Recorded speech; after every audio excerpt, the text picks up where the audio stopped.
Welcome everyone to the Yissilmissil Productions channel. My name is Yissil, and today, let's talk about it! I hope you're all doing well. 'Cause I sure am. I had a crazy week. It's been a very fast week. Here we are again already on Sunday.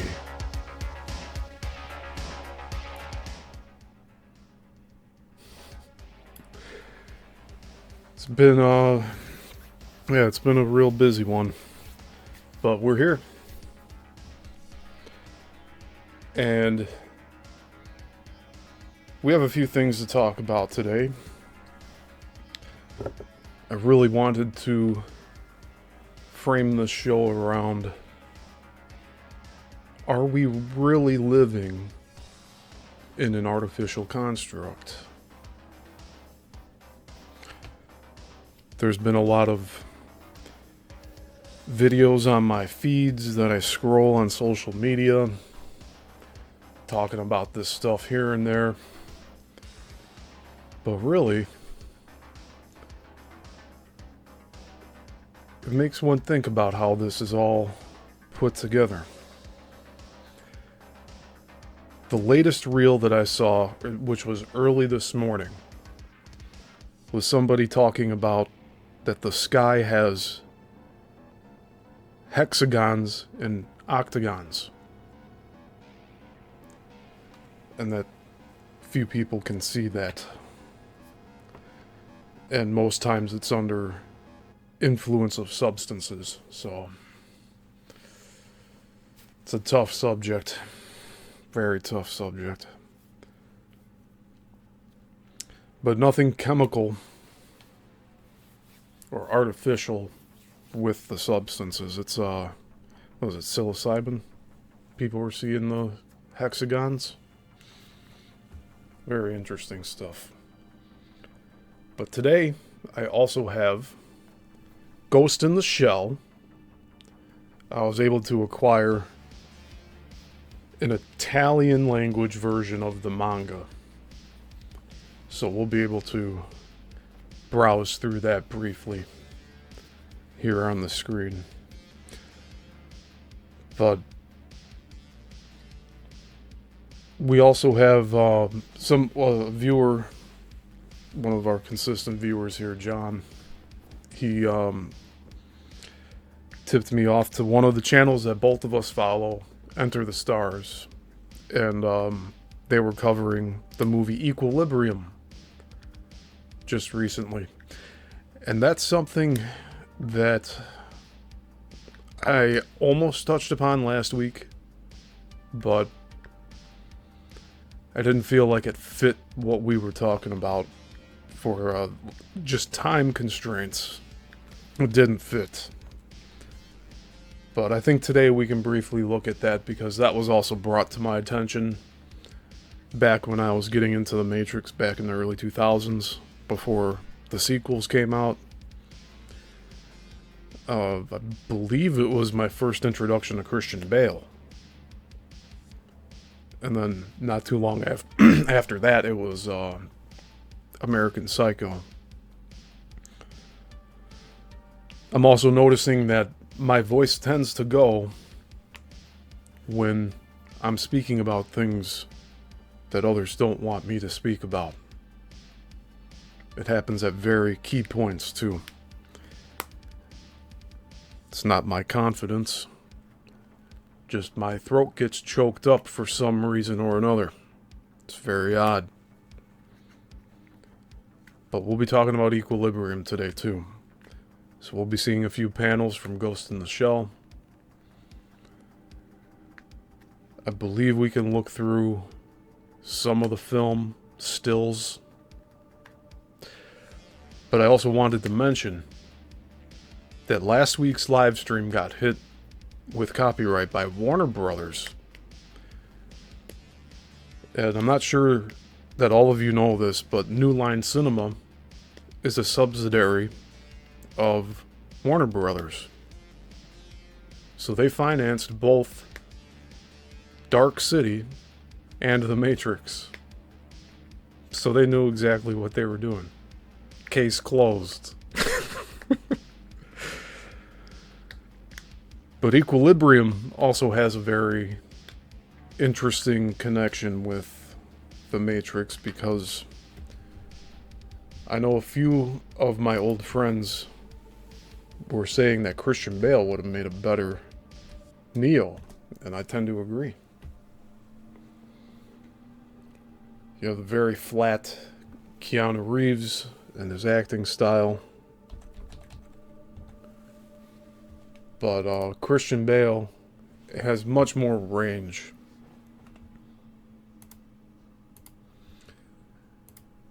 And yeah, I think we should watch the trailer to Equilibrium here just to start us off. So just give me a second here and I'll get that rolling.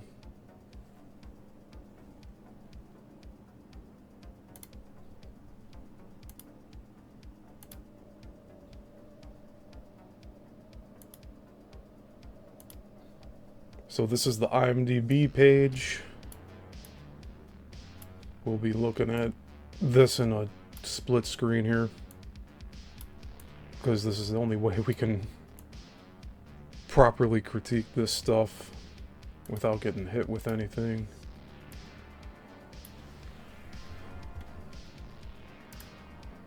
Alright.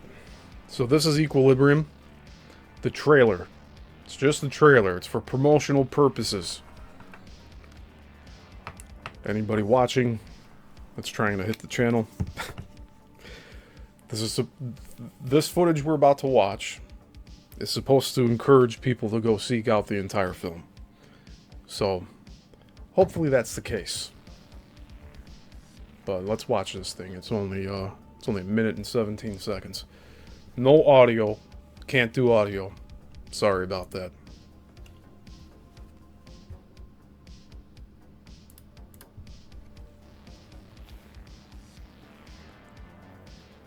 But right away, just the clothing style, the use of firearms. A lot of this really looks like cyberpunk inspiration. But Christian Bale plays like deadpan really well. More so than Keanu Reeves does. I think Keanu Reeves hams it up a bit from time to time. But I really think Keanu Reeves would have been more suited for comedic acting than dramatic. But there is a good handful of films that he's done that's good dramatic work, I guess. But he's always going to be Bill and Ted for me. Now, Christian Bale is, I don't know what I'd categorize him as. I mean, now he's recognized most as Batman. But, before all this, it was American Beauty.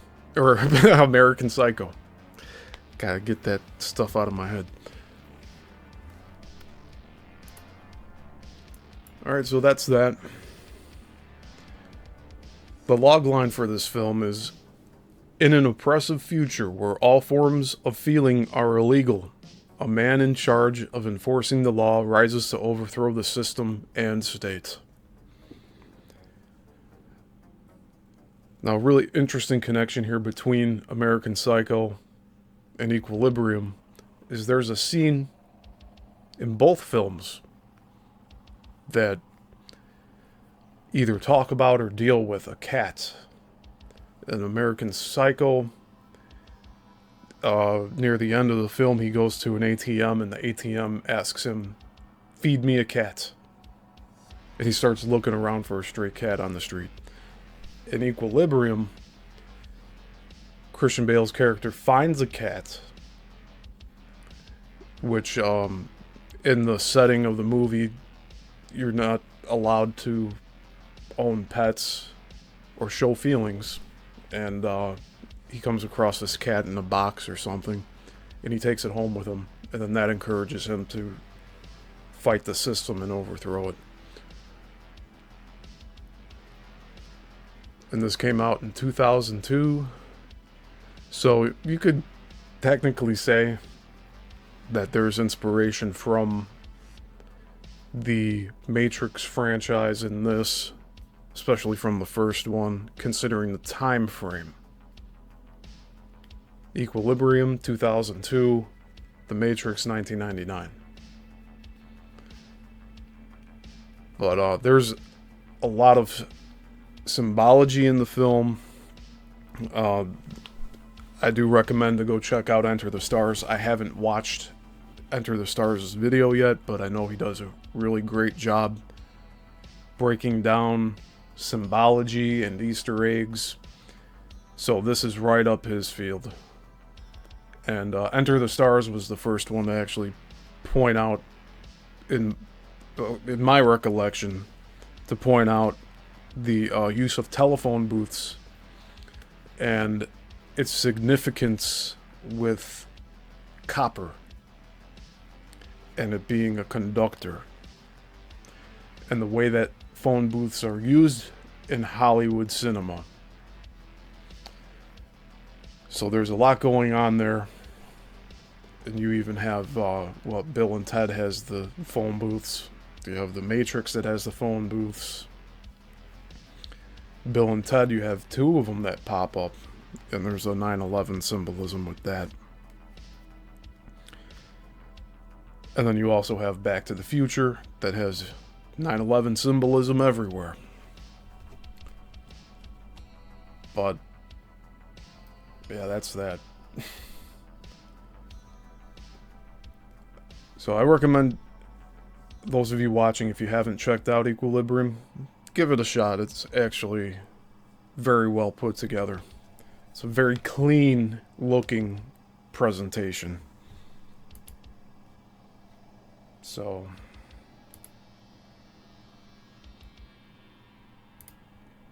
next we are going to check out Equilibrium, or Ghost in the Shell. We just did Equilibrium.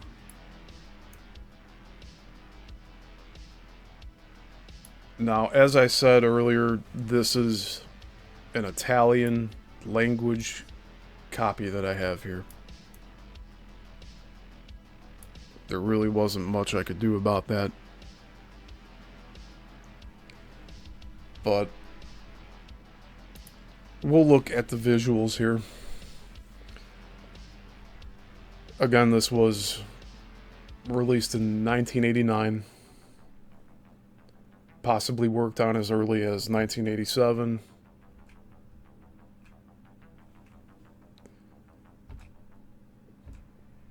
But just a few images I wanted to show. You have these guys in suits. You have the Dominatrix, the Trinity type character. You have the SWAT team, the police force, coming trying to get this girl. And there's actually a scene where she jumps out of a window backwards and falls out of a high-rise building. The exact thing that happens in Matrix Reloaded. In the dream sequence in the intro.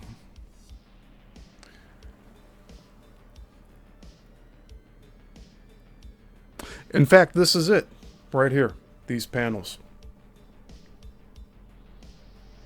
These right here. Let's see if I can blow this up a little bit bigger.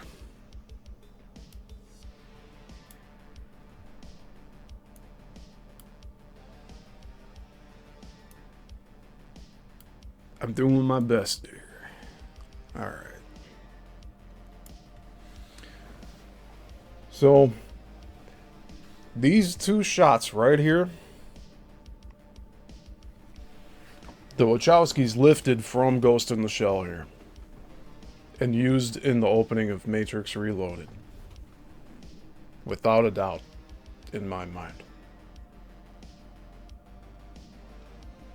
You even have the whoosh sound effect, all the glass breaking.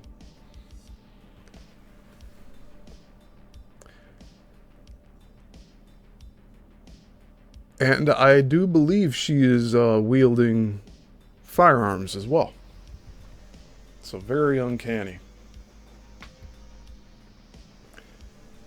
But we already know that the Wachowskis were using Ghost in the Shell as a template. And here is some of the evidence.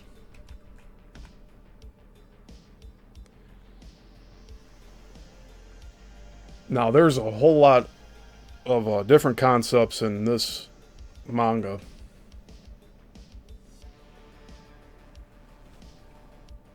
Now, am I reading that right? This takes place in 2029?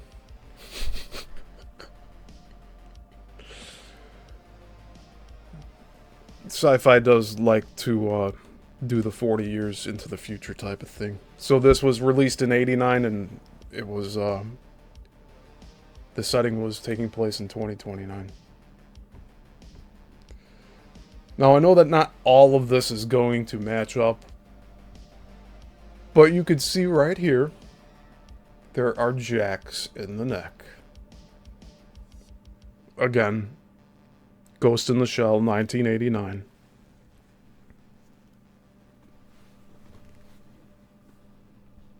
We're talking about precedents today.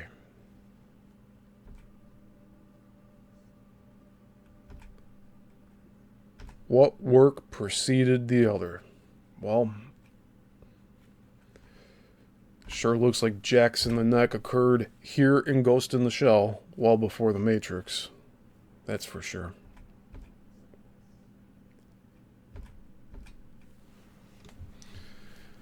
So again, we're not going to look through all of this. There's 357 pages.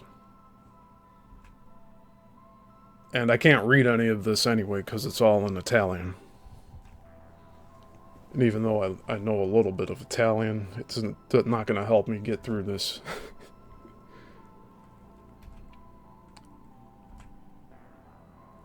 But I thought that was really interesting that the color panels in this manga we're already finding matchups to what eventually was released as the Wachowskis' Matrix.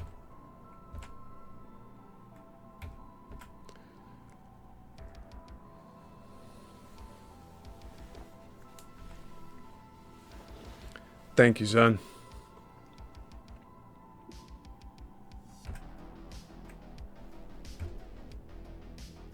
Yeah, and we're just briefly reviewing these panels.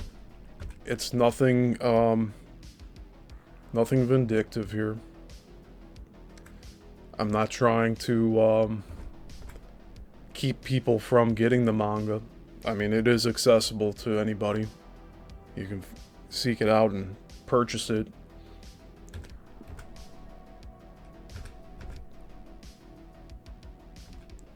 But I just needed a quick copy to review here with you guys. I did want to get the full thing in English, but it just was not possible digitally at this time. And I've been getting a few other books for my deep dive series, multiple series. So we'll take a break from this for right now, because I do have to just break it up a bit, so that we don't run into the same issue as we did last week. But I want to briefly talk about my deep dive series, my new ones that are going forward. What would you guys think about me releasing some of these new deep dive series as fully edited, presented episodes instead of streaming live with them? Because I've been tossing that idea around, and I do have 3 more shows that I'm going to premiere, and I was thinking one of them can be post-produced, not live streamed, but when I upload it, that's going to be the release of the episodic deep dives for that particular one. But yeah, just let me know what you guys think about that, because I'm stretching myself thin here. It's not easy work doing all these shows every week. 4 shows a week is it's definitely stuff I have to plan around. And there are weeks where I can't get to one show out of the 4, and I have to push it back another week. So I've been running into those issues, but it's mostly just been time commitment and yeah, last Sunday doesn't even feel like a week ago. It feels like it was only like 2 or 3 days ago. Really bizarre. For those of you who are wondering too, I have not looked at any new Alt House interviews that may have came up over the past 2 weeks. I just don't have the energy for it. Because I spent hours breaking down these little jabs, this dismissive attitude of this previous guest that I had on my channel here. And from all the praise that he was giving to now just total throwing under the bus type of deal that he's doing now with me, as well as a few other of his hosts that he had in the past, makes me want, like, I was really thinking from time to time, and I didn't really want to admit it, but I was thinking every time he was dropping other hosts off, I was thinking, like, well, when is my time next? Like, or when is my time going to come up where he's going to drop me? And, again, it's not a big deal. It's just the way he went about doing it. And all from a matter of me trying to save him from being handled.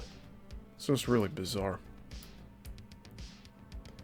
Now, YouTube is not showing this to my subscribers. It's telling me there's 2 concurrent viewers. And this is a 2047 subscriber channel. This is unreal. I should have at least 100 people in here. But that's not the case. Now, it's not an attention-seeking thing at all. It's a numbers thing. I should have at least 10% of my subscribers here. On a good day. You see how I cap that? I'm being humble here. But who knows? I could have been blacklisted for the board meeting videos I used to re-upload. I could have been blacklisted for the stuff Tom was saying on my shows. I mean, when you come in here, I mean, I bring guests on here. I vet them out. I vetted Tom out.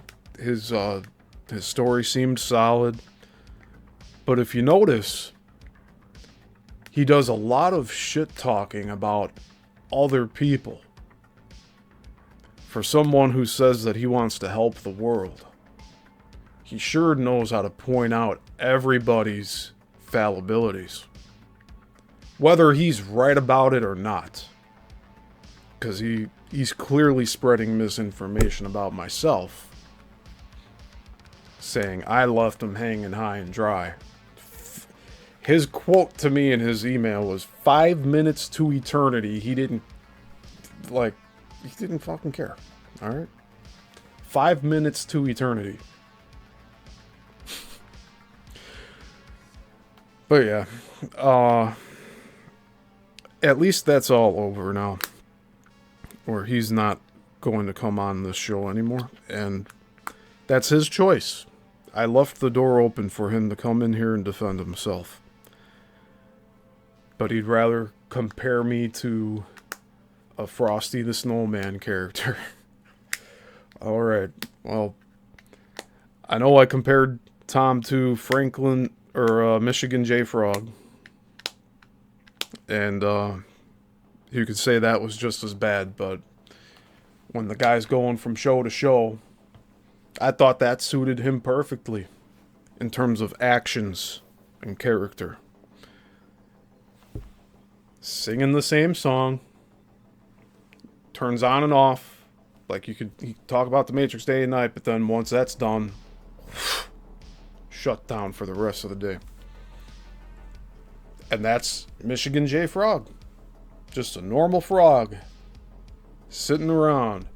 The owner's like, here, sing for the people. Sing. And it just sits there. But then when everybody leaves, that frog gets up with his top hat and cane. Hello, my baby. Hello, my honey. Hello, my ragtime gal.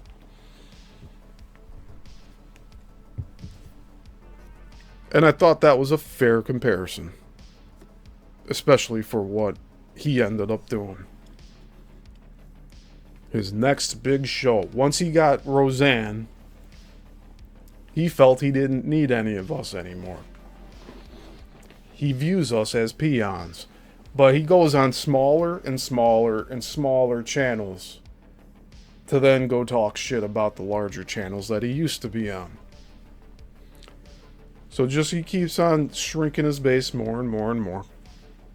He can brag about his website being viewed from across the world, but then he doesn't even know how to use a VPN. Yeah, Zenray says, I compared him to Norman Bates. Yeah. And that's a good comparison for you to make. Because it's kind of creepy, some of the stuff. The old theater costumes that he's still hanging on to in his house. I don't know about that. You know, he also had a pencil mustache for a brief time. Shortly after I left last year, he gave himself a pencil mustache.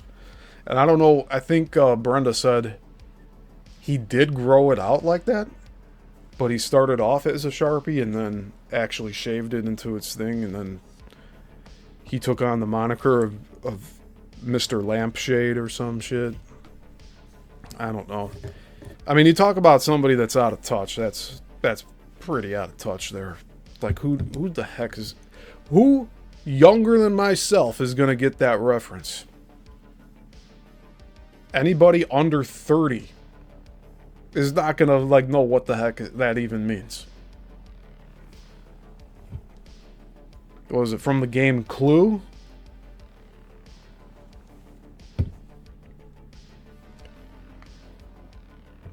But this guy seems to really like to enjoy seeing himself in all of these movies and films. And I mean, I guess that's part of, like, going to the movies. You want to relate to the characters and everything. But this guy takes it to the next fucking level in a bad way. Where it discredits his original story. I mean, tossing in Kung Fu Panda and Ratatouille. 2 movies I haven't seen. Or don't care to see. Like, when am I going to go watch those? I don't have time to do that. I've seen clips of Ratatouille. I've seen clips of Kung Fu Panda. But then he's trying to rope in Meet the Fockers, Meet the Parents, Dustin Hoffman, the architect stuff. I got a new thing to share today, too. So, when I was at Tom's, he had a silver pen that he claimed was the architect pen. But after I pried with questions about it, of where he acquired it, he got it well after the Matrix franchise was over with. I think he said he got it like just right before 2010 or right after. That he found it in a thrift shop and he said, "This looks exactly like the one I had."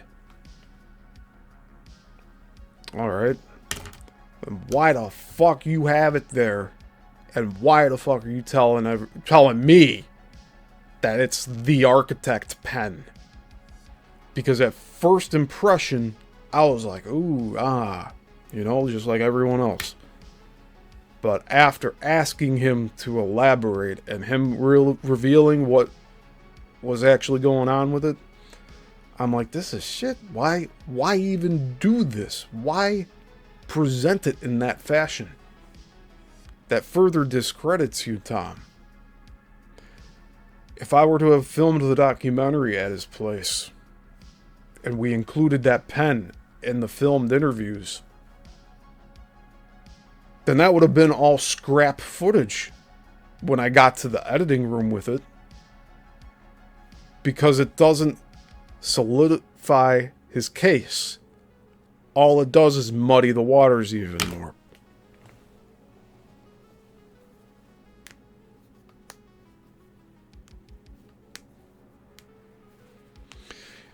You know, Zenray, I've heard of that story, Flowers in the Attic.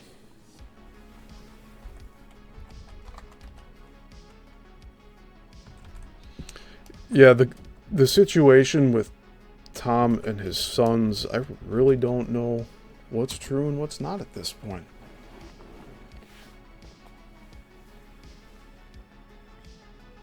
My assumption right now is he became estranged from them. They were living their own lives. And then freak accidents happened very close to each other. And it sent him on this spiral of, I don't know what you would want to call it, psychosis. You see, the beautiful thing about the English language is you have words that summarize entire multiple paragraphs of descriptions of individuals. And one of those condensed words that really frames Tom to a T. I hit the mic there, sorry. One of those words is narcissist and narcissism. And it's really funny that he tried to fling that word back to me, as trying to say that I'm the narcissist here. No, I can admit when I'm wrong. That's the difference, Tom. I can admit when I've misstepped. I can admit that, yes, I didn't show up somewhere late. He accused me of not showing up for the interview, but I was sitting here waiting for him under the assumption he had the link to enter the Zoom chat. And if he didn't have it, it's a clear misunderstanding where two adult males can figure out a solution to. But Tom is clearly not acting like an adult in this situation, is he? Because now, let's see, November, December, January, February, March, April, May. It's been 7 months, and I have gotten zero contact from Tom.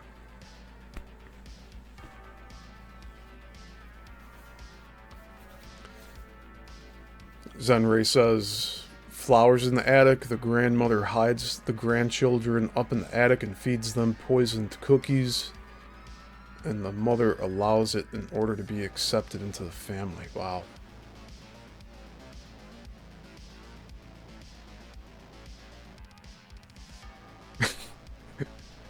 And Zen also says, Tom is mudblood, half Illuminati. Oh my. Man, you're throwing those words around like crazy, man. It's alright. Oh, it's just, that's a loaded statement right there. Those mudbloods, eh? You see, I'm part of that generation that physically read the books of the Harry Potter series as they came out. And,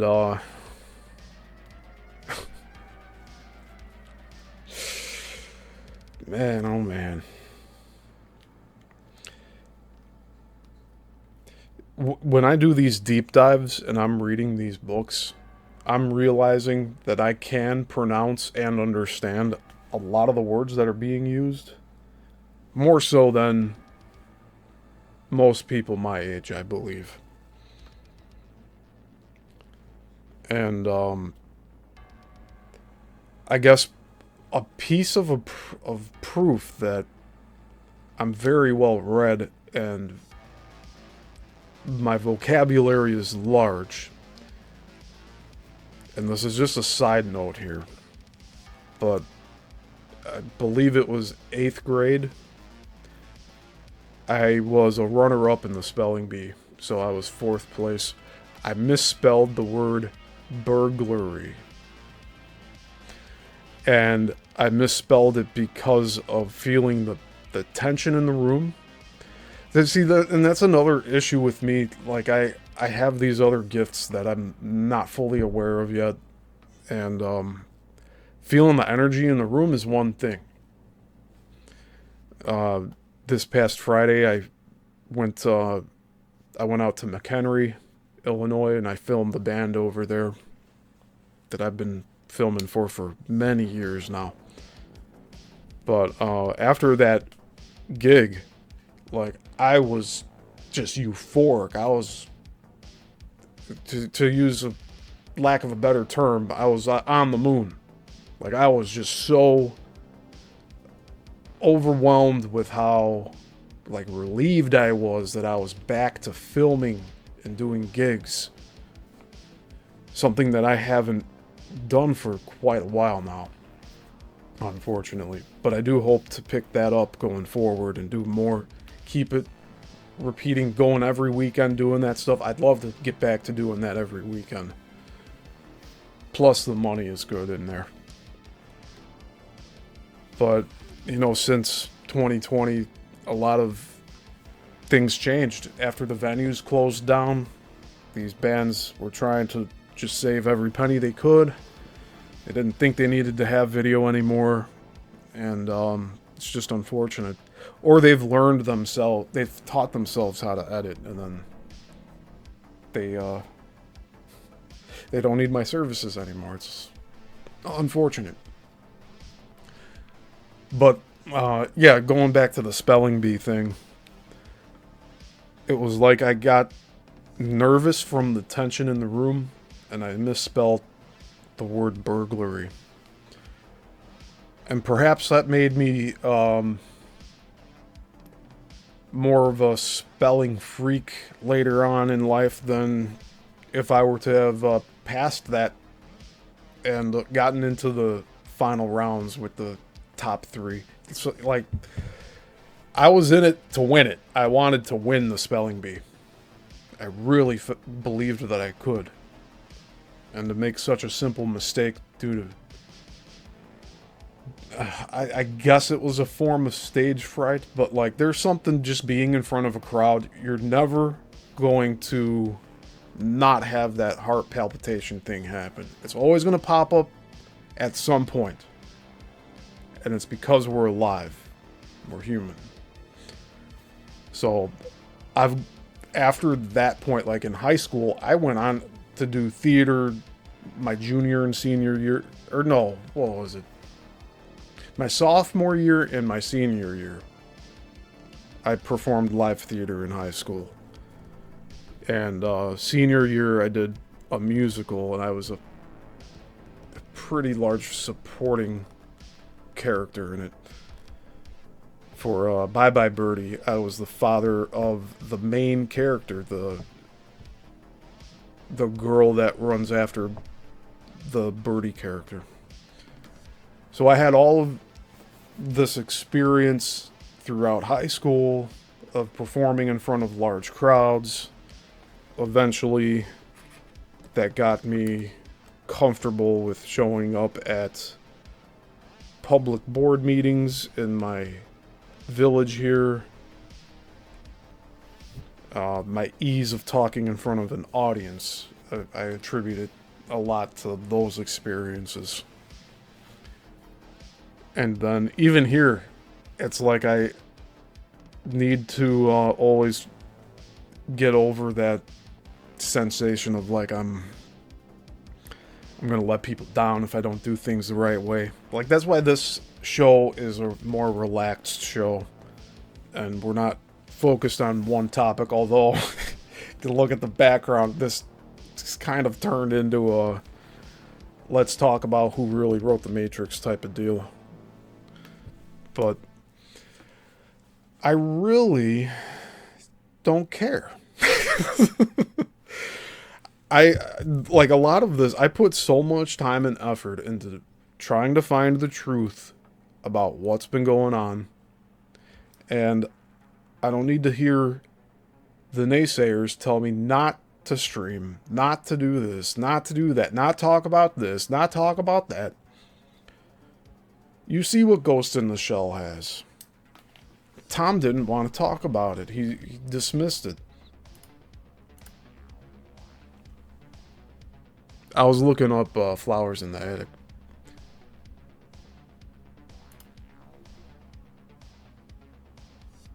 Oh, man. Yeah, we'll look at some of these book covers just briefly.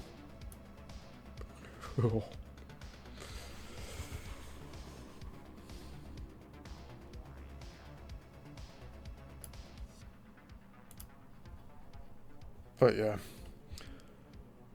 We still have Ghost in the Shell here. Now, this also, it looks like there's some really rich characters that are shown. And again, we're just skimming the surface here. It's nothing that I've read prior that I can give you an in-depth critique to. But considering that the other people involved with trying to get to the bottom of all of this stuff with the Matrix, that they don't really want to address this work, I think that says a lot. Almost like this collapses the House of Cards. So, boo-hoo. At this point, that's my response. Boo-hoo. Can't talk about certain things because it'll kill your narrative, then I guess your narrative wasn't that strong to begin with, was it?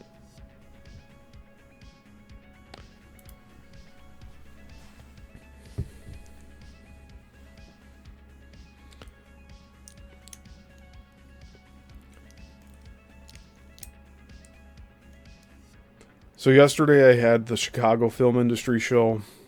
We're 9 parts in.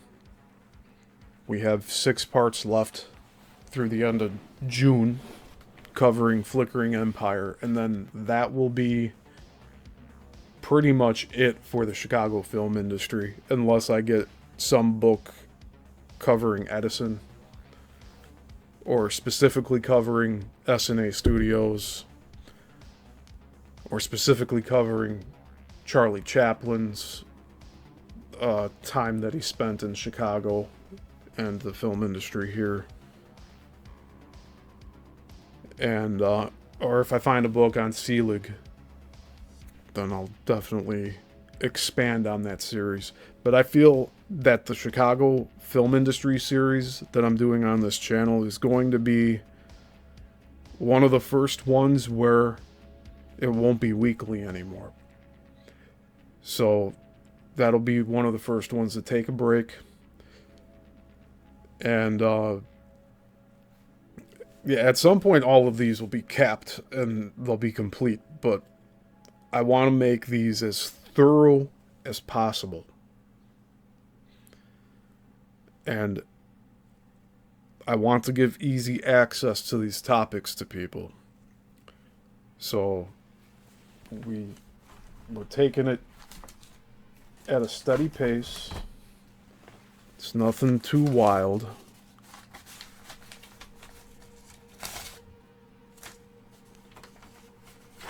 But we are going to have to figure out what we're doing with a few of these things. Like, I haven't even gotten to this book yet.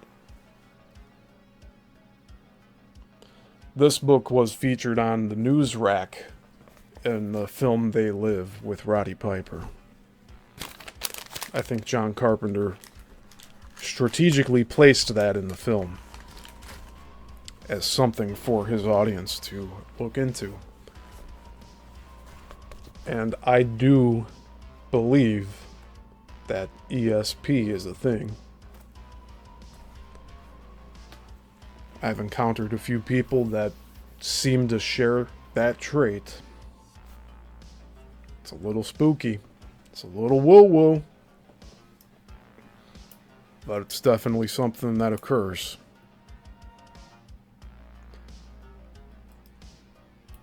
There's been times when I've thought about things, and then I've had individuals come up to me and talk about them.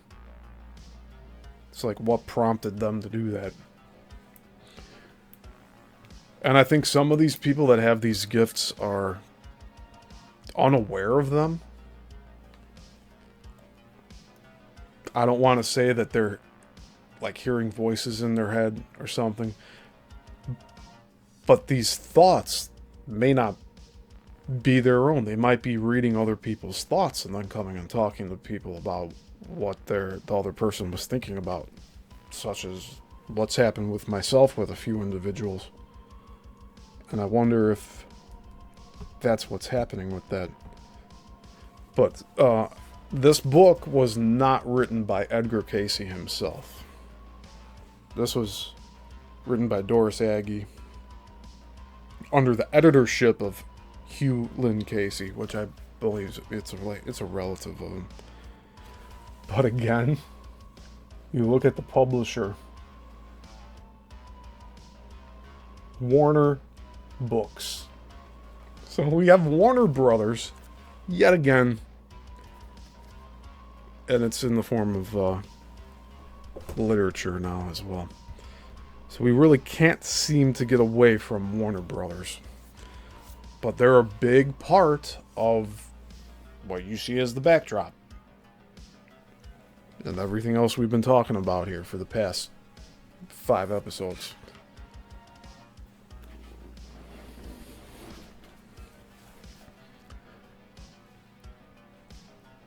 It's just really incredible. Not that many people watching live. It's just something I can't explain. I've been doing weekly live shows since January. This is the 5th month where I've been doing show after show after show. I have tags with certain keywords that should bring people in. Doesn't seem to work. I get a surge of views after I finish live, which I think is unusual. You'd think that the algorithm would be trying to bring the viewers in while I'm live, but no, that doesn't occur. At least to the scale that I'd like it to. But that's whatever. I'm not looking... Like, I don't know how to explain it. It's not that big of an issue to me, but just the numbers alone don't make sense. It does feel very manipulated. Like, there are certain channels chosen by YouTube to be successful, and the rest of them all get suppressed. Because there's no explanation for it. How can a channel with 2,047 subs have 2 people watching concurrently, but then a 300 subscriber channel can have 10 people watching concurrently? Sometimes 12? Like, I don't think I've ever had 12 people watching concurrently here. That's how bad it is. And it's not because my content's bad. It's just they're doing some screwy thing.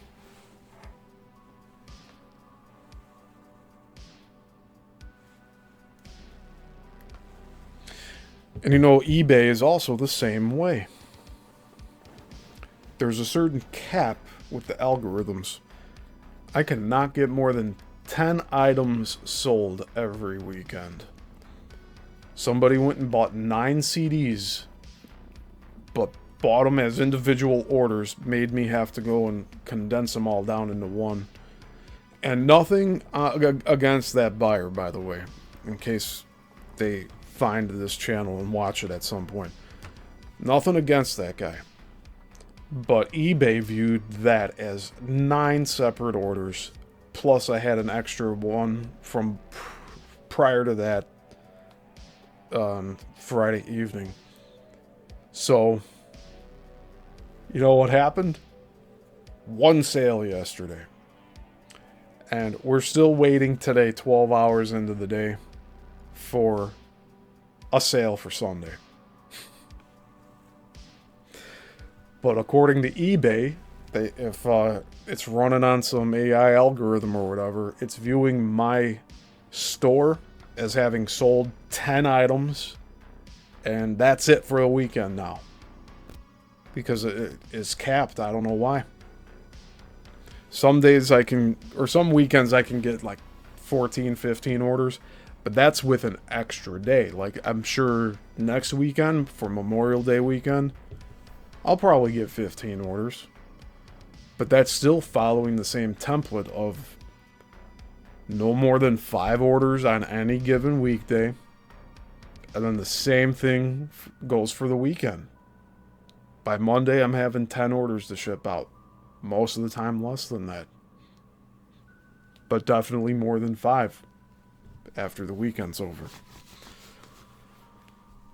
And I have thousands of items up. And I'm constantly taking the old ones down now and putting them back up as new. So I'm not sure what's happening there with that. But yeah, due to all of that, like due to hitting a cap with eBay, like I can't seem to get past a certain threshold there, even though my impressions are going up, my views of items have gone up, my rate of sales have gone up. But I mean, this was after taking a huge slump, and now they're just kind of freezing everything. And YouTube's doing the same thing here with this channel, where thanks to the super chats you guys gave me, I should be getting paid on Wednesday from Google. But again, it's $115, and the last time I got paid by Google was in October, and that was about $120, $125.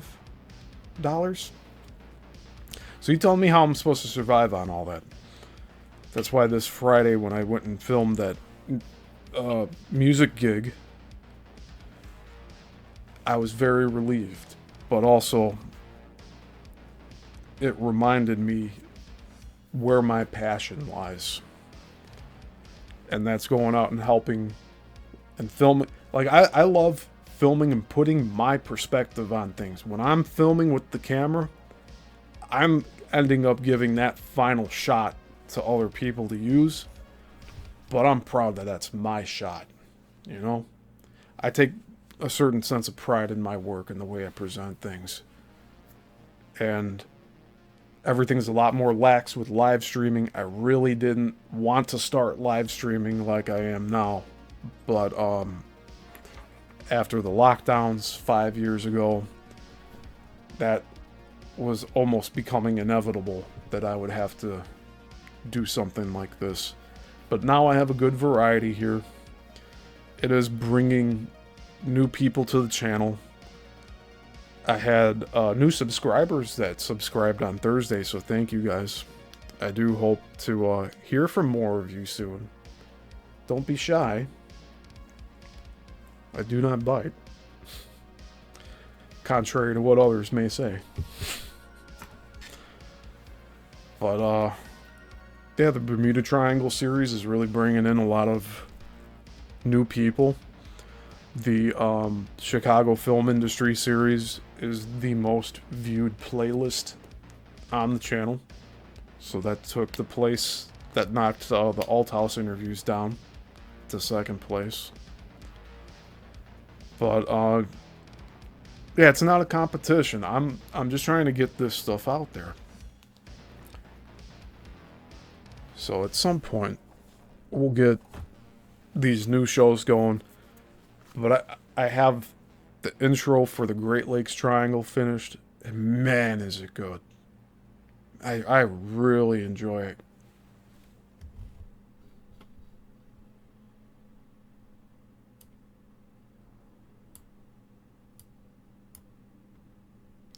Gee, did we lose music? No, it's still playing. Okay.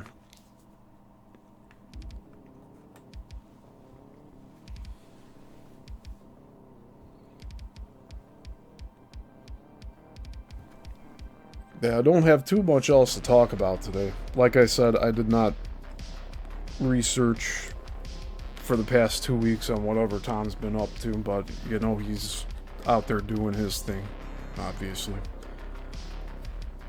But, if there's anything in there where he's talking about me again or referring to me, we will talk about it here eventually. So if Tom thinks I've given up and given him a free pass to just bullshit his way through his interviews now and say that I'm a nobody, a D-list anonymous. Can you believe he said that about me? Man, oh man. The ungratefulness of that dude.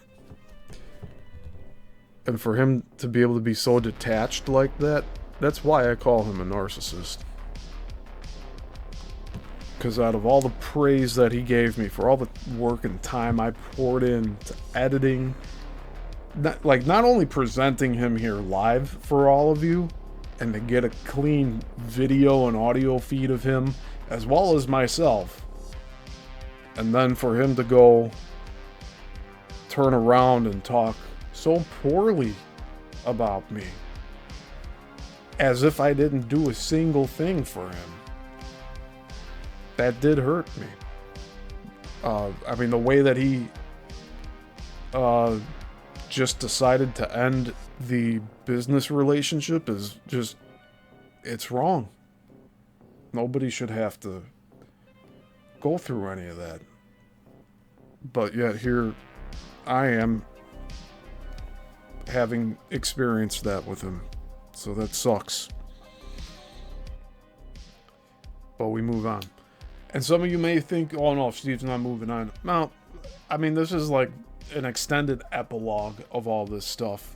And life does go on. And that includes this asshole going on other shows and talking crap about me. So I am going to address it. Whether he likes it or not. It's too bad.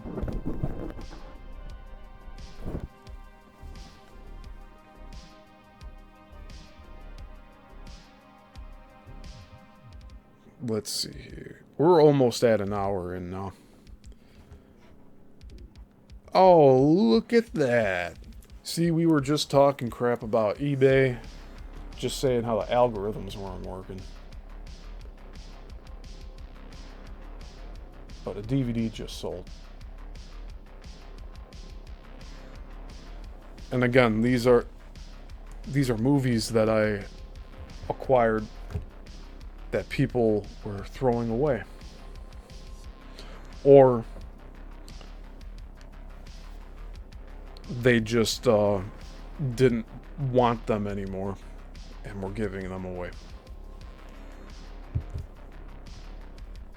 And also life events and stuff. I don't want to get into too much detail with that. But I have on the other channels I've been on. Spiritual Encrypted Encounters, I've been a guest on several times. As well as Beyond the Box. Oh, man. Yeah, see, I'm not, like, today, I am not really in the mood to drain my energy reviewing videos of Tom or me talking about him on other shows. I was actually thinking about reviewing some of my Beyond the Box interviews here, which I do have permission to use those shows from Brenda, and I was on those shows talking about my experiences from last year. I mean, there was a lot that went into those 2 weeks. I had to make a lot of sacrifices to make that happen.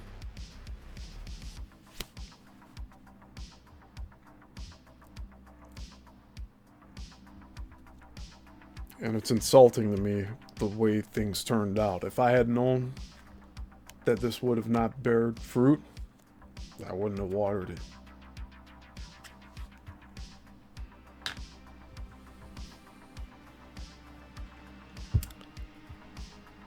But it is what it is. Still at 2 concurrent viewers for right now. Isn't that incredible? I don't get any explanation either. It seems like YouTube wants me to do more shorts. But again, I have to make the videos vertical.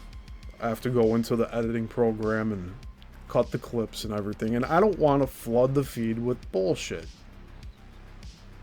When I release stuff, it's because I think it's important for people to see. So that's why I don't have tens of thousands of reels out there.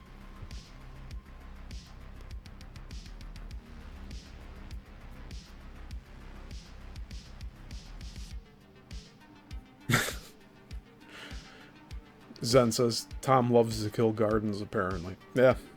Oh, at least that's what he said to me.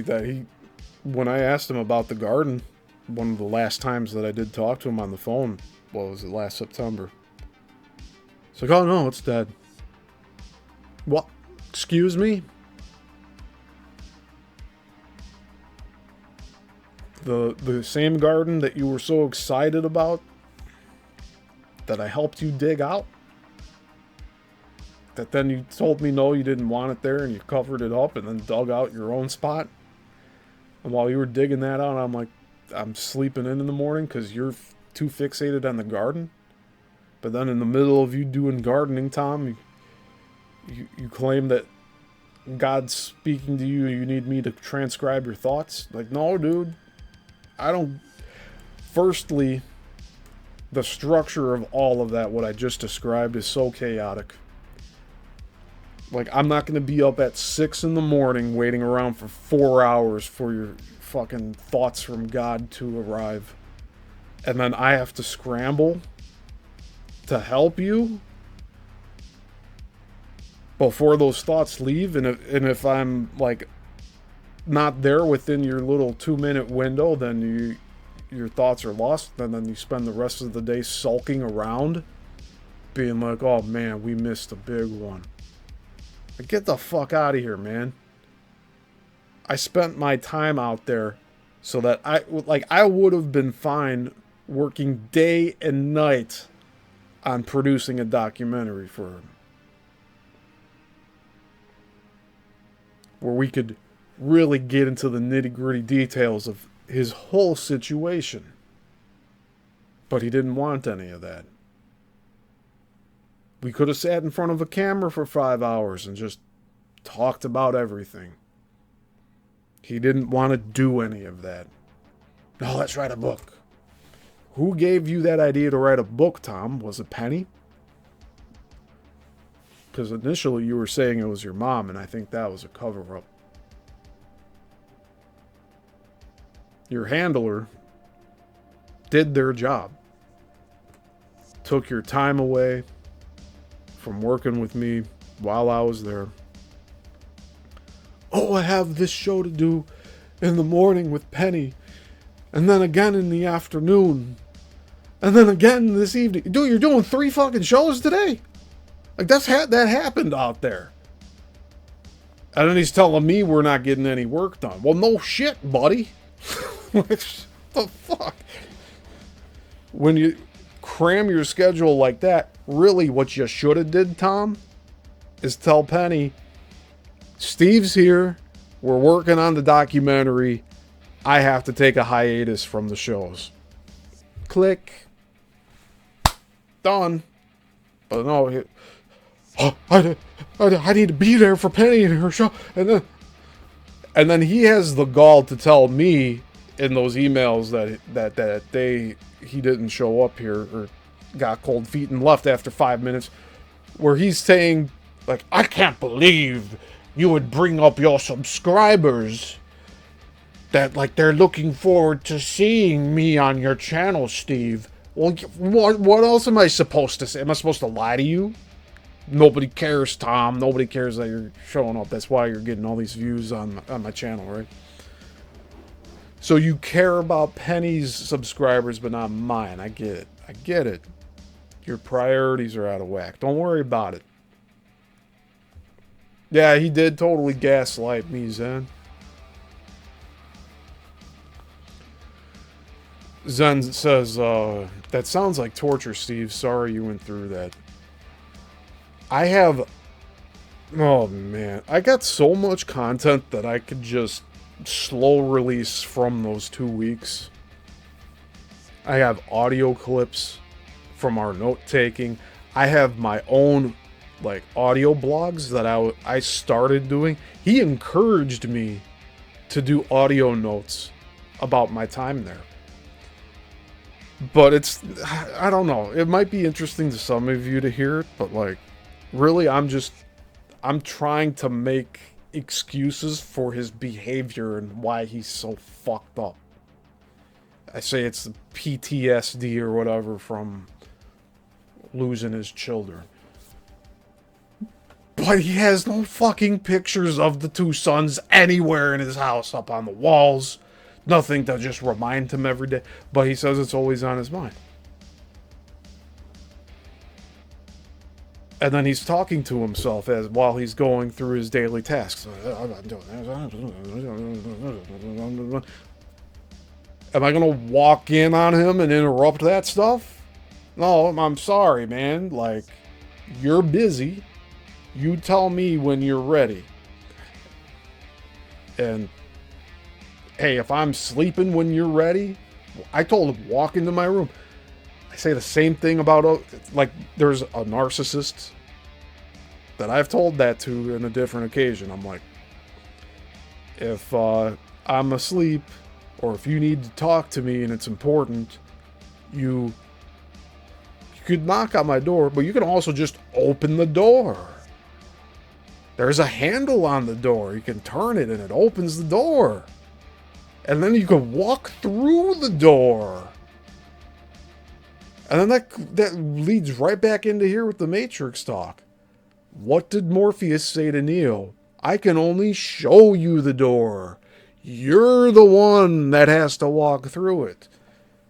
So when Tom was complaining that I was sleeping in the mornings, and that he called out for me from the back fucking door, and my fucking room's at the front of the house.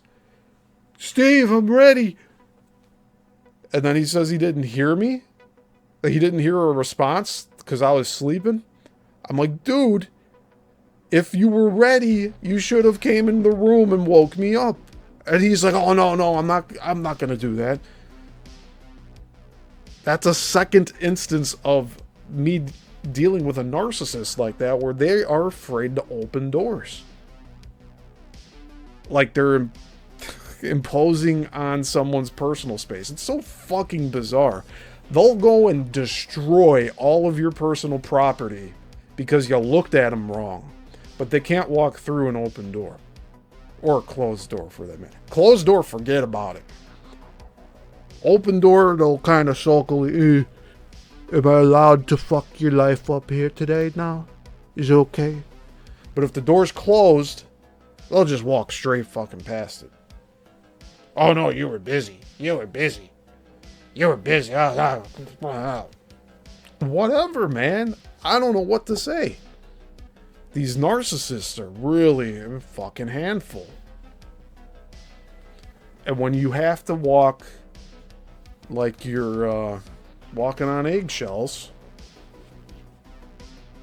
and that's how you have to approach most of these conversations with them, it gets to a point where people say enough. The people working with those narcissists tap out. They're like, no, fuck this. Fuck this. I can't be myself around you. Fuck this. Even though I was being myself around Tom, I was being myself and being very genuine. But, like, I couldn't say, like, Tom, stop freaking out. Tom, like, I told him, Tom, I'm not going to abandon you. He abandoned me in the end. Look at this. Like, he decided it was finished. This whole work relationship of trying to get him noticed. Not to get him on his fucking yachts that he wants. Not to get him his starlets that he wants. Not to get him those meetings on the yachts with the starlets and world dignitaries to discuss world peace. I don't know what the fuck time frame he's living in, but that's not a lifestyle that, like, is in my future. Nor do I want it. I don't want to be fucking going around on a yacht. I have enough problems wanting to get on a fucking airplane. Why would I get on a giant boat and go in the middle of nowhere? Looks like you're asking to be assassinated almost. And what, he's gonna accept food from all these other people and he talks badly about my food? Like, fuck that. You're gonna act like a little child, not eat your food, and then you're not gonna eat. But the funny thing about Tom talking about my food was that I ate that from the same pan. I served it to both of us on 2 plates. We both ate the same food. Then the spraying from the planes happened, from the low-range plane that night. And then he has the sniffles the next day, and he's blaming it on the planes. But then here he goes on fucking Veronica's show and says that it was probably my bad cooking that got him sick. Well, if I ate the same food as you, Tom, then how did I not get sick? Especially when I made it in the same pan that was served to you as well as me. The logic and reasoning tends to fall away with narcissists. Also, there's a complete lack of responsibility.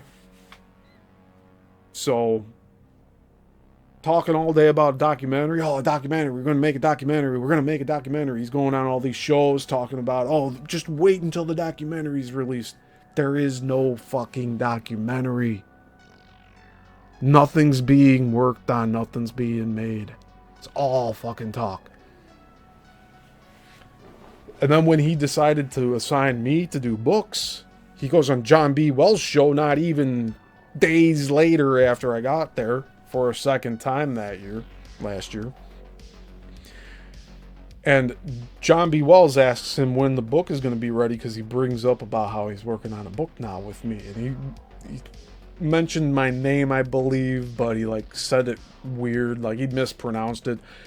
A really fucked up thing to do. I know my name is hard to pronounce, but he knows my last name is Yissil. But he says it like all these other dipshits that don't really care about what they say. Like, Yassel. That's the most mispronounced way people say my last name. It's Yissil. But he couldn't get that done. But when John was interviewing him in that second show in April of 2025, and Tom brought up the fact that, oh, there's a book being made now about everything going on, John asked him, when do you expect to have the book released, Tom? And Tom kind of panicked in that moment and just blurted out, July. And I'm sitting in the guest room that he gave me to use on the fucking laptop listening to this thing live on John B. Wells' website. And I'm just Like counting on my fingers. Hold up, wait a minute. It's April right now, May, June, July. You just gave me 3 months to fucking finish this for you, and you tell this on a national radio show that gets out to fucking tens of thousands, maybe hundreds of thousands of people? And you're putting that kind of pressure on me so that when I say fuck this, then you go and you're able to pass the blame, not take responsibility for your words. For you to throw that on me and say that, I didn't follow through on making the book. Dude, you saw the fucking pictures here. We had all of the notepads. I photographed all of those notes so I could transcribe them later. I still have those photos to possibly transcribe later. But what the fuck's the point of it now? Especially when he's wandering aimlessly. He's going to UFO conferences now, speaking there about this stuff falling on this. Like, this is somehow related to UFO. No, there's no fucking aliens in the Matrix. And I've never heard Tom talk about aliens. Ever. Ever. I'll say it again. Ever.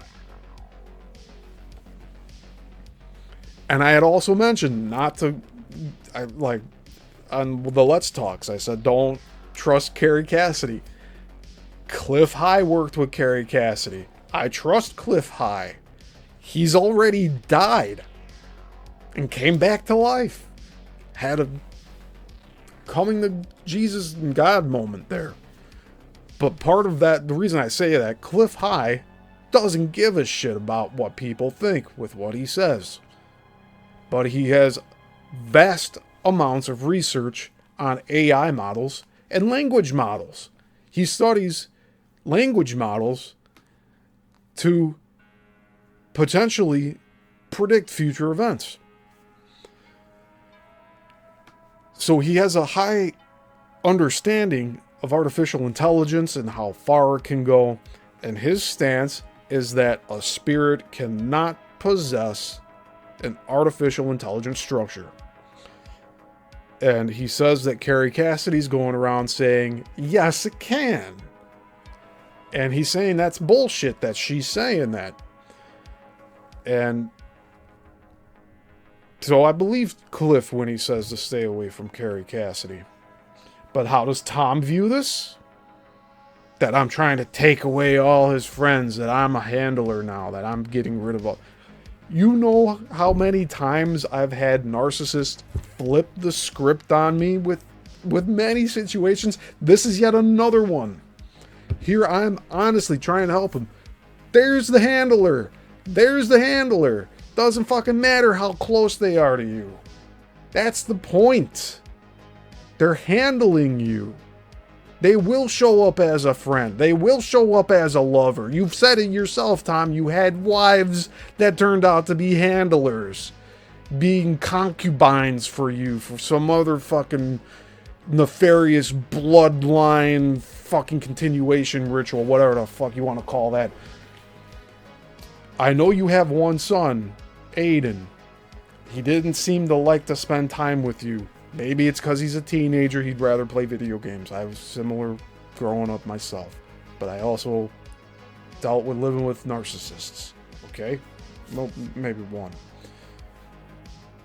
But you see, I'm being very closed with like how I reveal what's going on in my life with my family. Because now it's not important. It's not important for the bigger picture of things.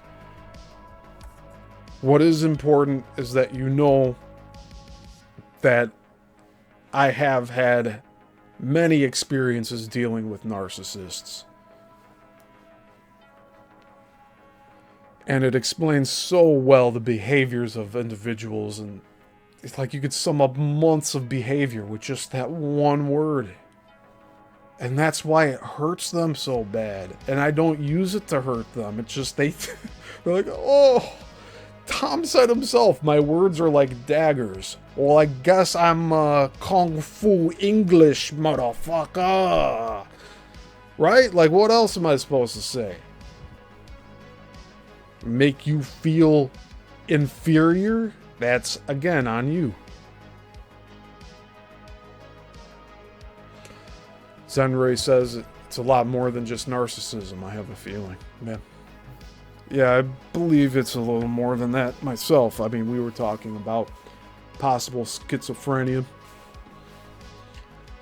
And then Zenray also said, Veronica started recording early on their last video together 2 weeks ago, and he was mumbling to himself, like you're saying, all on camera. Oh, God. Yeah, so see, I'm not... Again, in the famous words of CM Punk, tell me when I'm telling lies.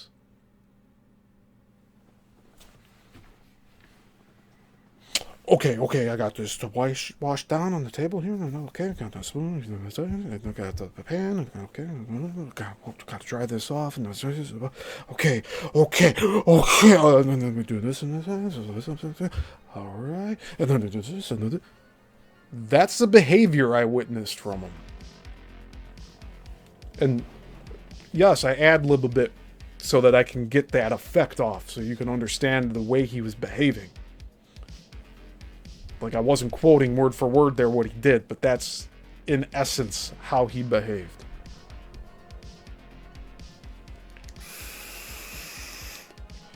Yeah, we have the power of language. And I'm going to use it every time. It's in my arsenal. I could use language to my advantage, and I don't do it, like, spitefully. I just naturally flow this way. And there's times when I can't find the words to explain things. Sometimes it takes me a while. Sometimes it takes me a few weeks. Sometimes a few days. But eventually I find the words. And when I use those words, it's for a purpose. Purpose. Like Smith says. Oh, man. That whole... So we were talking about AI, right? Let's get back to that topic again. Objectively, the Wachowskis' trilogy of The Matrix and the way that they cared about the Smith character. Let's get this straight. They made Smith a top priority for them in the sequels. But the concept of Smith being artificial intelligence and being aware and being conscious, it's such a fascinating subject. But then there's limits to that as well, because he doesn't have a soul. And when he gets corrupted after writing over Neo in the first movie, by the second movie, he's talking about, like, something's changed, and, like, he's able to unplug himself from, like, the little earpiece thing, and he shows up with the package and gives that for Neo with the earpiece inside of it. But then he's also copying himself onto other people like a virus. He becomes the very thing he was trying not to be.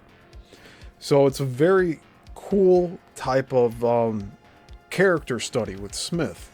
I really appreciate that concept is out there.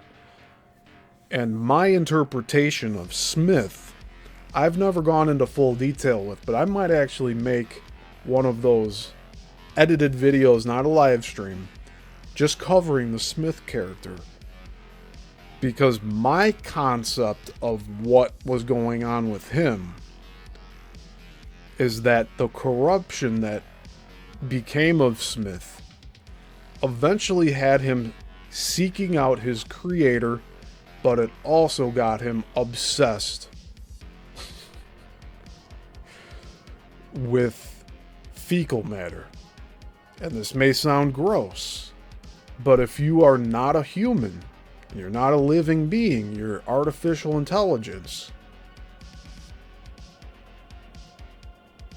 it's very plausible that if he is corrupted, where, like, the code's messed up, kind of like people say, hey, it's not right up there, that type of thing. Smith wasn't right because he corrupted his code writing over Neo, and now he's trying to He's trying to repeat that in the second film, just copying over people. But essentially, he's murdering everybody. He murders Bane and takes over his body, and then he jacks out of the Matrix, and he's walking around in the flesh suit, basically, if you want to call it that, to be very crude. But Bane in the Matrix sequels is Smith, essentially. By the end of it, he's Smith. Now, the question I have with that is, do all of the Smith copies have like a collective consciousness? Or are they all operating individually? My interpretation was that Smiths that are all within the Matrix were operating on a hive mind. Except for Bane, which rode over a human being and jacked out of the Matrix through that human being. I think that's the only instance of Smith that was separate from the corrupted Smith within the Matrix that Neo eventually had to eliminate by also eliminating himself at the end of Revolutions. Spoiler alert for anybody who's been asleep for 22 years. But yeah. Zenray says, if words are daggers, I have a few to throw his way myself. Yeah.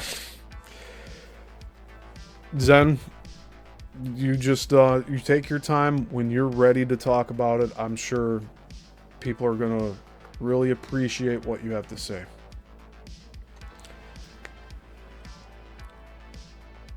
But yeah, the Smith character, I do believe, just based off of the language that Smith was using in those sequels, I think he couldn't get over the concept of humans eating food and then defecating it. And wondering how, like, he could probably have all this textbook knowledge uploaded to his memory that, like, oh yeah, well, like the human body absorbs nutrients and then the waste is excreted out at the end and all that. But if there's a corruption in the code of Smith, some of those parts don't make sense to him because they're missing. So just to float this concept out there, Smith could have retained some of the full explanation of how human beings sustain themselves, but he's missing the whole digestive process. So he's trying to understand, why do people eat just to poop? And then that drives him fucking nuts, being a program designed to function as a human being. So that's my take on it. There's a lot more that I have, because I mean, I studied this franchise for a long time, a really long time. They were even playing around with the idea with Sati, with the two programs procreating and making a new program in the Matrix. I mean, these were high concepts that were presented in a very mainstream way to the public. And, yeah, it's just unfortunate that it turned out the way it is. I'm convinced that the Wachowskis took a deal and they have to play dress up. They don't enjoy being trans. It's a forced upon thing for them. Especially Andy Wachowski, the bald dude. I really think he held out for the longest time until they probably found something to hold against him. Something along the lines of like an Epstein flight log or some shit. I mean, I'm not ruling anything out at this point. But you see how Keanu has like his fiance, a similar thing with her. A runaway car wouldn't stop, the brakes wouldn't work, crashed into front of like a 3 flat in the city.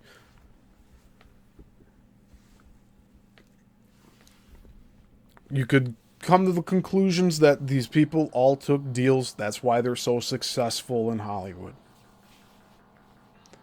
I mean, I don't know if you'd say Wachowskis are successful, but they got the Speed Racer remake. They got V for Vendetta.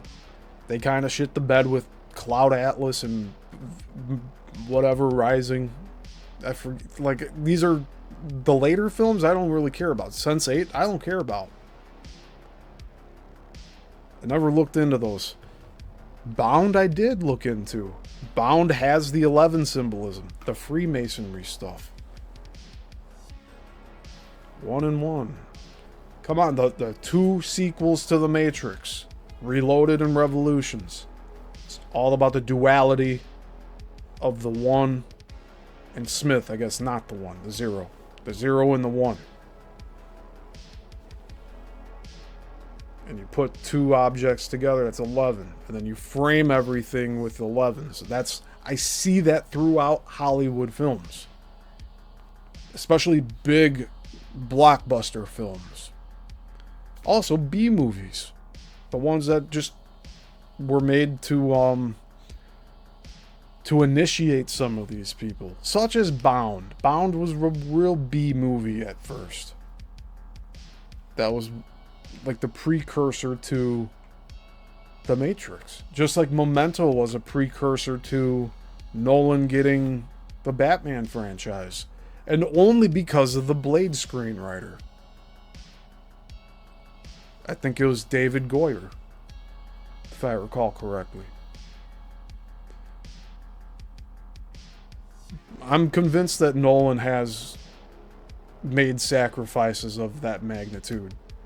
That he's essentially sold his soul. Just like Tarantino. Tarantino's also another one.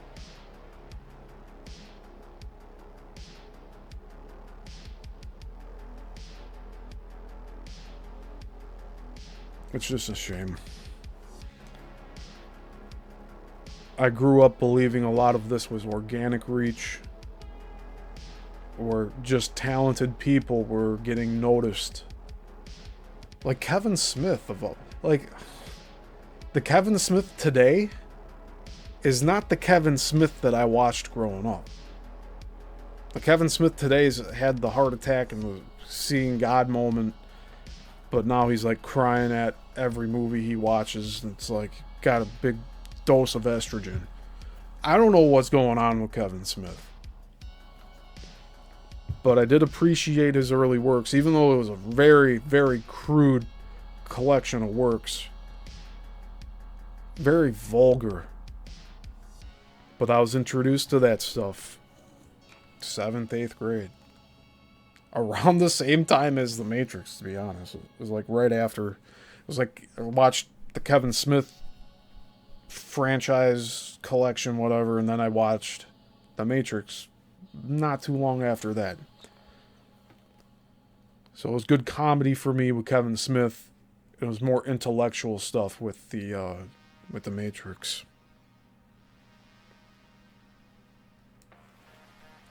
Let's see how long have we been going here. I think I can go another half hour and call it. Although this feels like I've dragged it out too long already.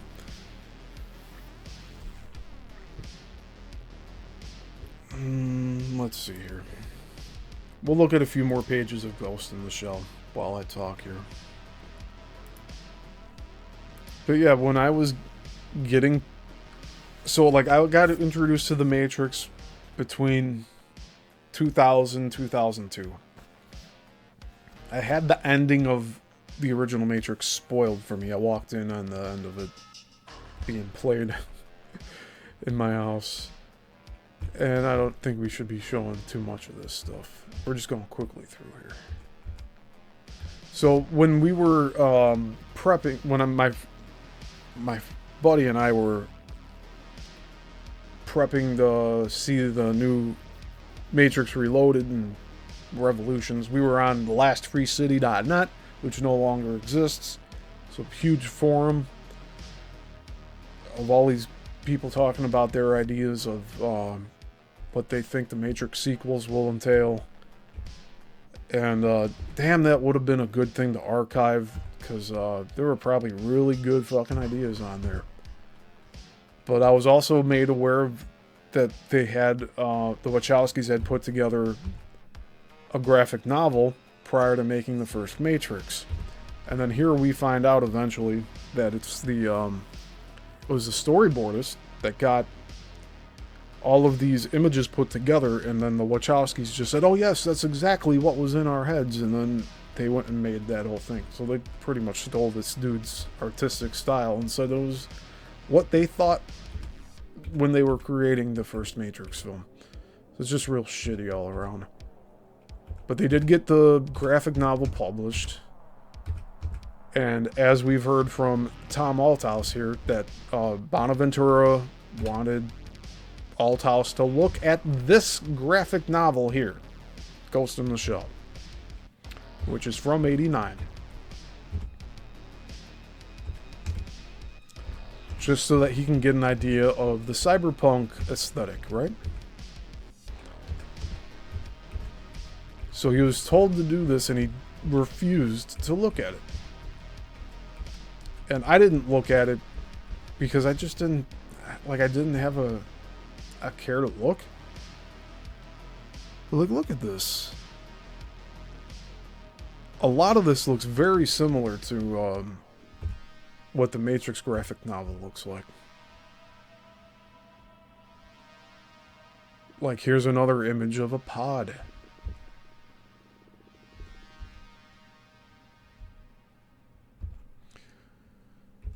Yeah.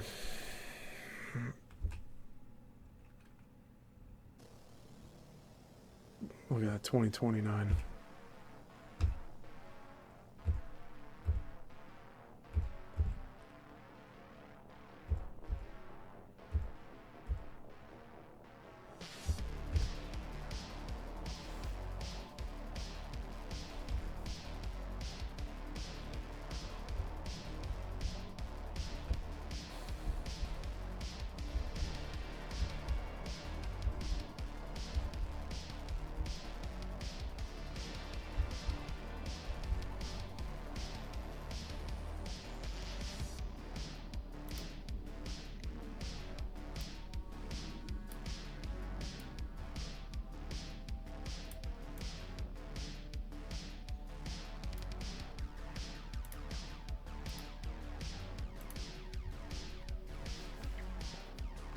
I do want to get the Ghost in the Shell novel, graphic novel in English, and I'm gonna have to get the physical copy of it, not digital. But when I do, we'll have a nice review to go over with all of this. And until then, this is the best we can do. At least I attempted to show stuff that contradicts previous claims here. And again, it's not to be vindictive or nefarious. I'm just trying to figure all this stuff out.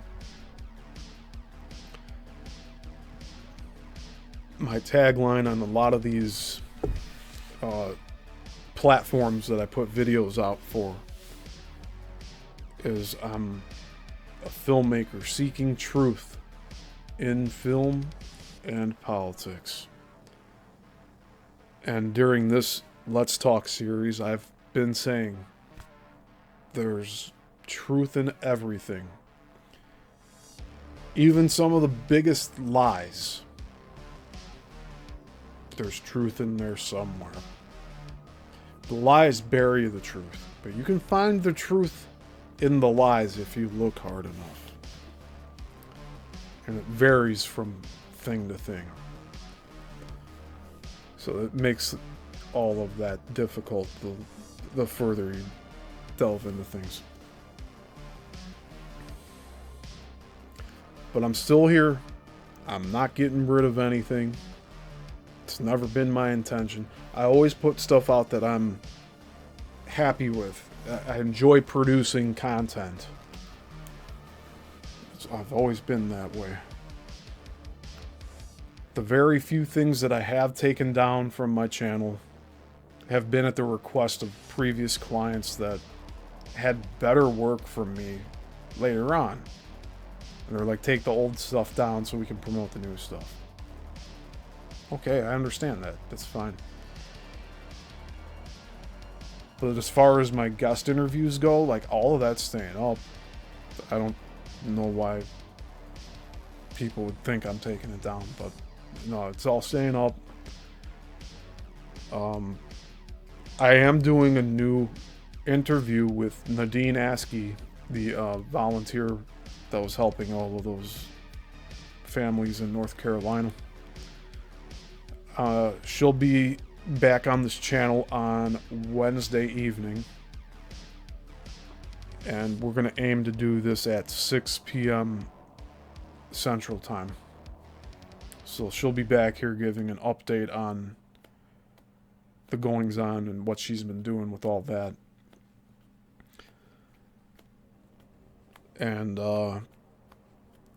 hopefully I can do it without Zoom, because I've been relying on that for all of my interviews. But if we have to use Zoom, we will. But I really need to figure out a way to get her on here through OBS, like, because that would be great. And then we just move stuff around. Like, I'd have her over here and then have me here. We just talk. I think that'll be real nice. But I think I have to do something with Discord and having her speak through that. So I'm not sure how I'll make that work, but I'll make it work. Chances are we will use Zoom, but hopefully we can get around that. But she'll be on again on Wednesday, and then usual shows. We have Coral Castle on Tuesday, Bermuda Triangle on Thursday, and I know I said last week we would start doing the Great Lakes Triangle, which I know Zen was looking forward to. It seems most likely we'll do that this Friday, this upcoming Friday. And I was planning on doing it this past Friday, but I had the filming gig.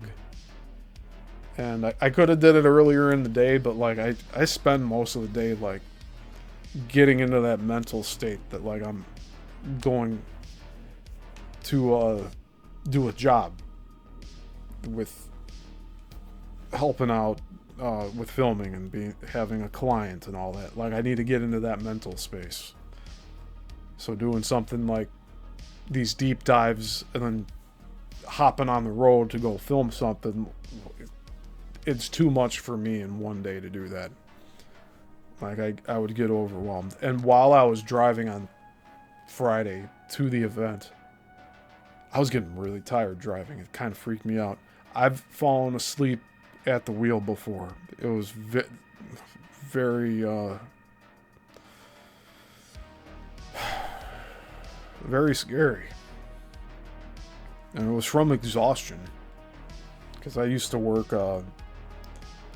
overnight security job. And so during the day I went to a Civil War reenactment that I participated in. And then I was driving home. And I fell asleep at the wheel.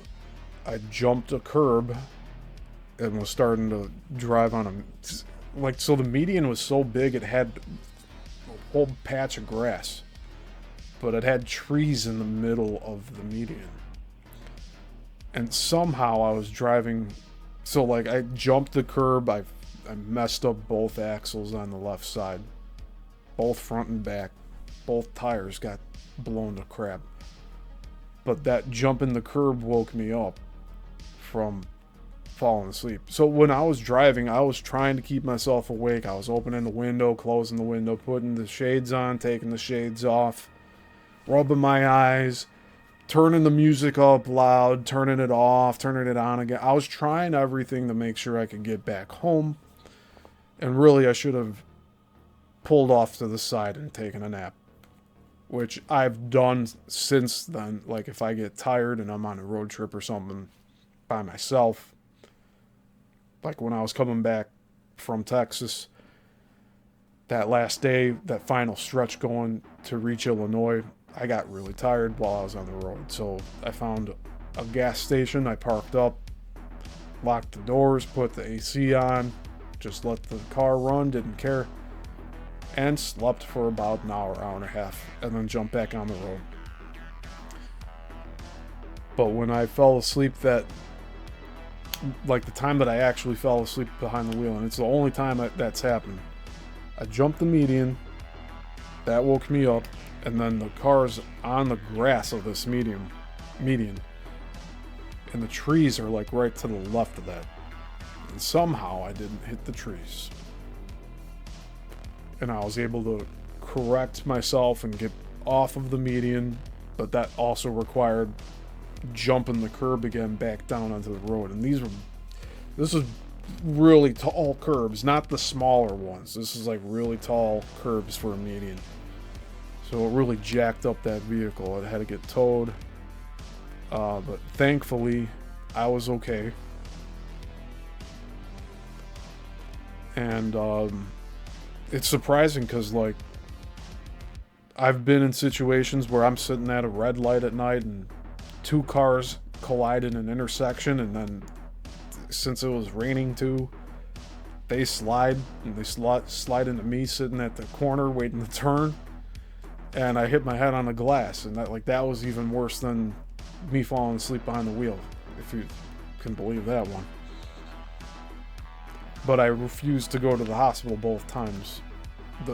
Me hitting the head on the glass the second time, not a big deal.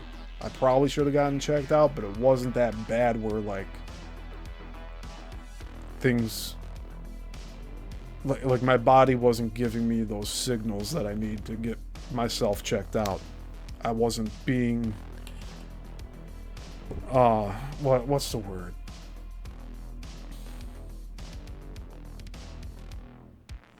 I wasn't being prideful, saying like, oh no, I didn't get injured and all that. Like, I bumped my head, but I didn't do so that badly that I need a $1,000 ambulance ride to the hospital just for them to tell me that everything's okay.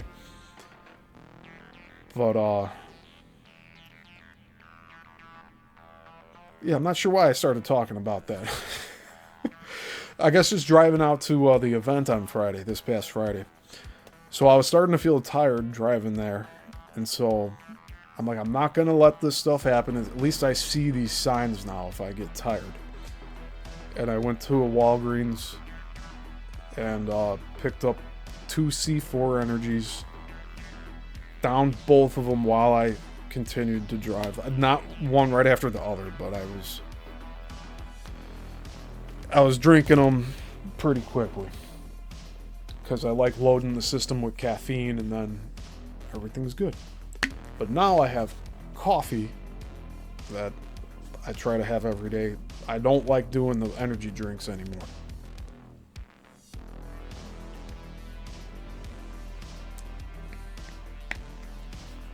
Awesome, Zen. Zen says, oh, no rush. I'll be there. Yeah, thank you. Yeah, I think you're talking about the Friday show, the Great Lakes Triangle.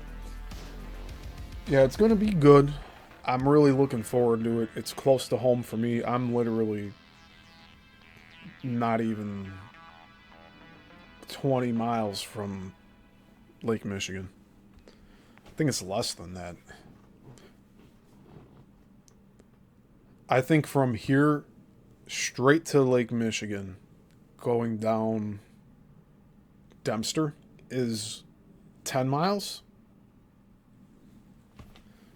One of my buddies used to do a run from here to the beach nonstop, and I think that was about 10 miles. Maybe 15 if they took a different route. Like, just depending on what. But anyways, I'm close to the Great Lakes here. And we have, like, I'm also close to O'Hare Airport. Like, I think I'm closer to O'Hare than I am to the lake. So, like, I'm right between the two. O'Hare has all of these sightings of, they call it, like, the Chicago Mothman. Or Batman. They call it the Batman, like the man with wings and stuff. There's a lot out there. Lon Strickler made a book on it. He's a good YouTuber to look up. He has his own website, though, too. But he used to do just radio stuff, and now he's doing video. But, Yeah, I think there's definitely something going on with the Great Lakes and stuff that's underneath the water. Like they said, they found like some. They called it like the Lake Michigan Stonehenge. I don't know if that's going to be in the book that we'll be covering. But I'll bring up these different articles too about the Great Lakes. And I have books of shipwrecks, like up in like Lake Superior. I have a ton of naval books that I picked up from Milwaukee, Wisconsin. It was like leftovers from an estate sale. So I just collect the stuff that interests me, and now here we're diving into all of it. So this year's really been getting into all of these books and this content that like really piques my interest.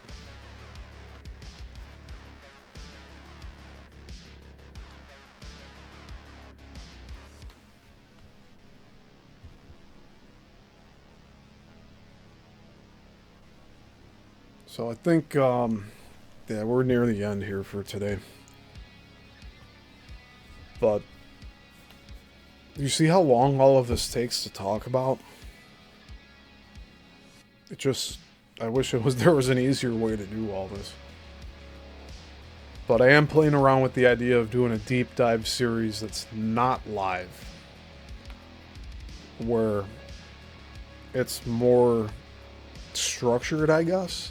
But also I could show things as I talk about them, which is something that I've been struggling to deal with while I'm live, where I'm like looking stuff up if I find something in the writings that I'm like, oh man, that sounds cool. Let's see what that is. I was doing that the other day with the Bermuda Triangle show. We got to look at all these ancient animals, supposedly.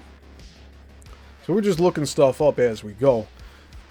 But if I were to do a show that's not live, that's a deep dive, I'll be doing stuff where I'll be showing myself talking, but then I'll also have something on the other side here that matches up exactly with what I'm talking about as I talk about it.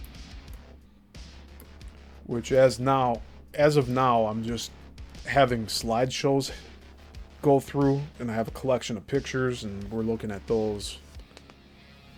But it's on a constant loop, so it's not always matched up with what I'm talking about, unless it's a specific thing like the Illuminauts, the submersible for the Bermuda Triangle. So I'm learning as I go here. Like I said, live streaming wasn't something that I really wanted to do at first, but I see the benefits of it now. It just, it takes a while for, especially with me using OBS. I'm trying to be as independent as possible here without having to pay $30-40 for this. It's a money pit when I don't have an audience that I'm expecting. It's like, it's been like this for way too long. It's been too many years. So I can get away with doing I guess as free as you can say if you have an internet connection, you have OBS and a YouTube account, like that's enough. But paying extra for like Restream.io, I'm really holding off on doing that, but I know how much it would benefit me to do a multi-live stream where we're on YouTube and Rumble and TikTok all at the same time, and Facebook Live. And I've been throwing around the idea of Twitch, but that would be more for video gaming, which I haven't done in a long time because everything else is taking up my time. But I am focused on doing all of this content for this channel every week, and I'm committing myself to doing this for another month and a half before taking a break again in July. But it is a lot of work, and I just want you all to know that it's not It may look like it's easy here. I might make it look easy, but there's a lot that goes into all of this, including having a proper mic, making the settings on these cameras work so that I'm not like all blasted out with the light, and even the lights themselves. Just having the lights is important, and the backdrop too. And getting all dressed up for all you fellows out there and gals. Just being presentable. I don't need a tie. I've never really been a tie type of person. This is more like what I wear when I go film gigs for clients. And I did come to a conclusion. I'm going to wrap this up. But I came to a conclusion that filming weddings really killed my drive for like filming for clients, because of like the indecisive nature of the brides. Like, it really varied from wedding to wedding. Sometimes they're just like, yeah, just put together whatever. And ultimately, at the end of the day, it's just friends and family watching these wedding videos. And I want to create stuff that more people can enjoy, such as live shows of musicians. That's going out to a lot more people than just friends and family. There's more longevity there. And so doing this gig on Friday, it re-amplified me. Got my passion back doing that this Friday. I'm excited for people to see what I'm going to produce with the footage I got. And I was thinking about showing some of it here, but I'll wait on that, because I do have to edit some of it together. Let's plan for next week. I'll show a little bit of it, and hopefully I'll remember to do it. I know I also talked about the intros for the new shows, but I want to keep it a surprise.